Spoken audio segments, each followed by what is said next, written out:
Jaz kot zaposlena v javnem sektorju sem zelo vesela, da so se ljudje spomnili tudi na nas. Velikokrat smo zapostavljeni, v državi imamo veliko odgovornost. Opravljamo poklice, kot so učiteljice, zdravnice, policistke ali pa gasilke. Plače so pa take, saj veste, bolj skromne. In že leta smo poslušali, da se bojo izboljšale. In pol, ko se je začelo govoriti o plačni reformi, sem bila že malo skeptična, saj veste, obljube. Z največjim zadovoljstvom in s ponosom delam v javnem sektorju. Moram pa priznati, da večkrat sem se počutila podcenjeno, malo spregledano in zdelo se mi je, da mojega poklica nihče ne ceni.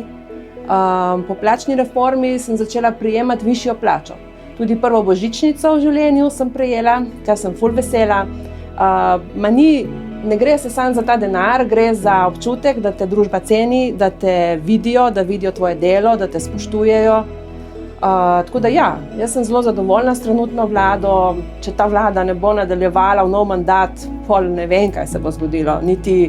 Upam, da ne bom niti rabila vedeti. No. Tako da 22. marca bom sigurno glasovala za Svobodo.